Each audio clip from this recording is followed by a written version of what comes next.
Good afternoon.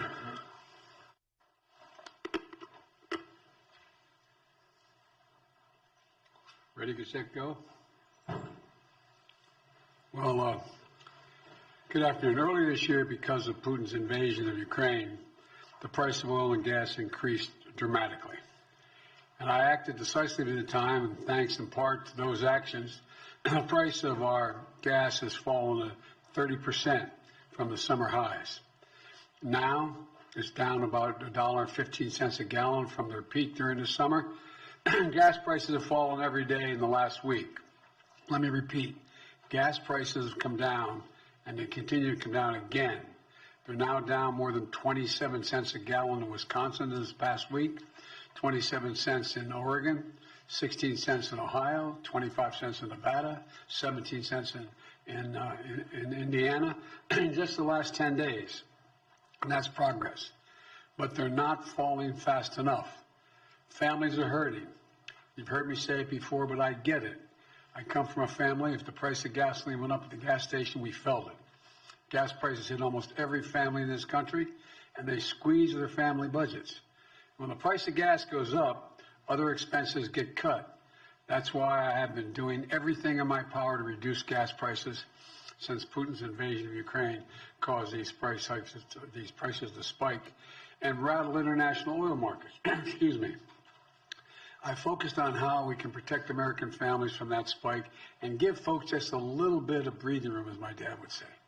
Today, I'm announcing 3 critical steps that my administration will take to reduce gas prices at the pump. First, the Department of Energy will release another 15 million barrels from the Strategic Petroleum Reserve, extending our previously announced release through the month of December. Independent analysts have confirmed that drawdowns from the reserve so far have played a big role in bringing down oil prices, bringing them down. So we're going to continue to responsibly use that national asset. Right now, the Strategic Petroleum Reserve is more than half full, with about 400 million barrels of oil. That's more than enough for any emergency drawdown. With my announcement today, we're going to continue to stabilize markets and decrease the prices at a time when the actions of other countries have caused such volatility. And I've told my team behind me here to be prepared to look for further releases in the months ahead if needed. We're calling it a ready and release plan. This allows us to move quickly to prevent oil price spikes and respond to international events. Secondly, we need to responsibly increase American oil production without delaying or deferring our transition to clean energy. Let's debunk some myths here. My administration has not stopped or slowed U.S. oil production. Quite the opposite. We're producing 12 million barrels of oil per day. And by the end of this year, we will be producing 1 million barrels a day, more than the day in which I took office. In fact, we're on track for record oil production in 2023. And today, the United States is the largest producer of oil and petroleum products in the world. We export more than we import, and I've heard from oil companies that they're worried that investing in additional oil production today will in case demand goes down in the future, and they're not going to be able to sell their oil products at a competitive price later. Well, we have a solution for that. Today, I'm announcing a plan to refill the Strategic Petroleum Oil Reserve in the years ahead at a profit for taxpayers. The United States government is going to purchase oil to refill the Strategic Petroleum Reserve when prices fall to $70 a barrel. That means oil companies can invest to ramp up production now with confidence they'll be able to sell their oil to us at that price in the future, $70. Refining and refilling the reserve at $70 a barrel is a good price for companies, and it's a good price for the taxpayers, and it's critical to our national security. To put it in context, since March, the average price of oil has been more than $90 a barrel, the highest since 2014. By selling from the Strategic Petroleum Reserve at the higher price of $90 earlier this year and then refilling it in the future at a lower price around $70 will actually make money for the taxpayers, lower the price of gas, and help bolster production, all while totally consistent with my commitment to accelerate the transition to clean energy. So my message to oil companies is this. You're sitting on record profits, and we're giving you more certainty, so you can act now to increase oil production now. The third thing I'm doing is I'm calling on oil companies to pass the savings on to consumers. Consider this. In the second quarter of this year, profits at 6 of the largest producers, publicly traded oil companies, were more than $70 billion.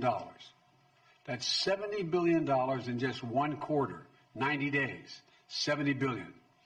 So far, American oil companies are using that windfall, the windfall of profits, to buy back their own stock, passing that money on to their shareholders, not to consumers. In fact, in the first half of the year, those same companies spent $20 billion buying back their own stock, and most importantly, buying back the most significant buyback in the last almost a decade. That's great if you own a lot of stock in an oil company or if you're an executive in an oil company. Puts a lot of money in your pocket. That is how you get paid. But it's not the case for the vast majority of Americans paying at the pump. Here's another thing. When the cost of oil comes down, we should see the price of the gas station at the pump come down as well. That's how it's supposed to work. But that's not what's happening. In the past 2 weeks, the price of oil has fallen $4 a barrel.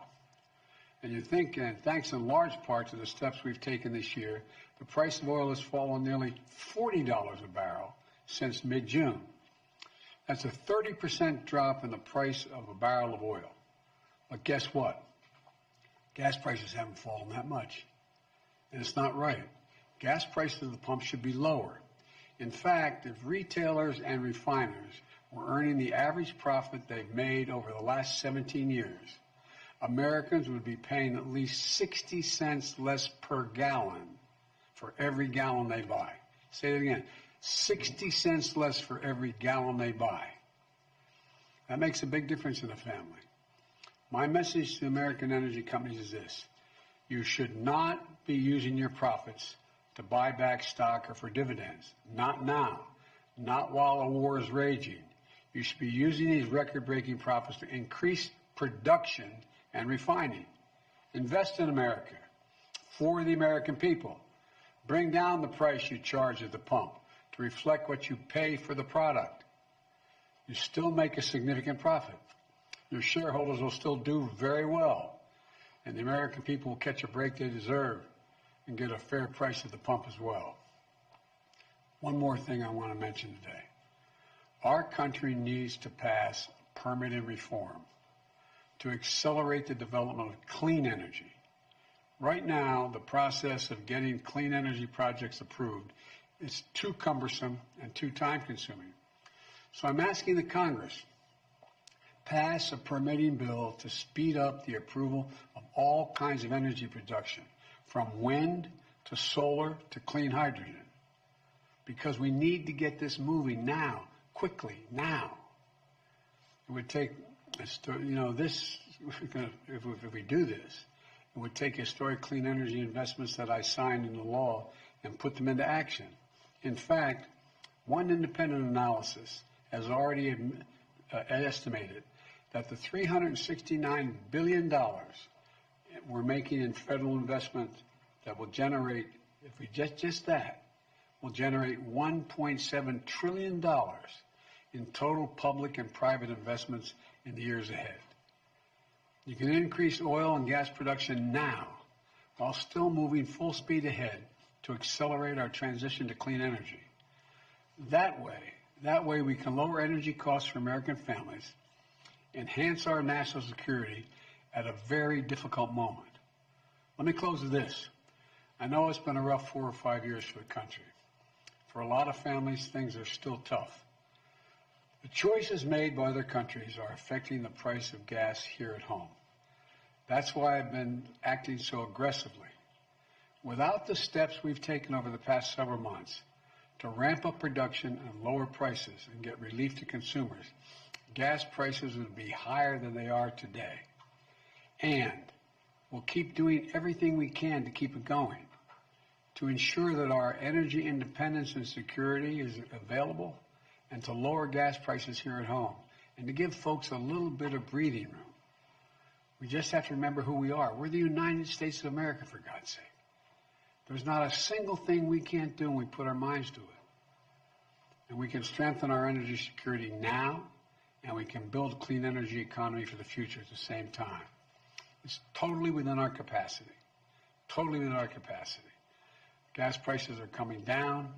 We're going to do everything we can to make sure they continue to come down, and companies act responsibly so it's reflected at the pump. Thank you all, and may God bless you, and may God protect our troops. Thank you. Appreciate it. Mr. President, what is your response? I don't hear. Can you speak louder? What is your response to Republicans who say you are only doing this SPR release because to help Democrats in the midterms? Where have they been the last 4 months? That's my response. Is it politically motivated, sir? This No, move it's not. 3 weeks before the midterms? Look, it makes sense. I've been doing this for how long now? It's not politically motivated at all. It's motivated to make sure that I continue to push on what I've been pushing on. And that is making sure there's enough oil that's being pumped by the companies so that we have the ability to be able to produce enough gas that we need here at home, oil we need here at home, and at the same time, keep moving in the direction of providing for alternative energy. That's what I've been doing. Now, the problem is these guys are asleep. I don't know where they've been. And they seem, the price at the pump should reflect what the price of a barrel of oil costs. And it's not going down consistently. Mr. President, do you know that there's martial law in parts of Ukraine? What does that say to you, sir, about where his thinking is on the war in Ukraine right now? I think that Vladimir Putin finds himself in an incredibly difficult position. And what it reflects to me is it seems his only tool available to him is to brutalize individual citizens in Ukraine, Ukrainian citizens, to try to intimidate them into capitulating. They're not going to do that. Thank you. Sir, do you want to ban the export of U.S. petroleum products? Thank you, Mr. President.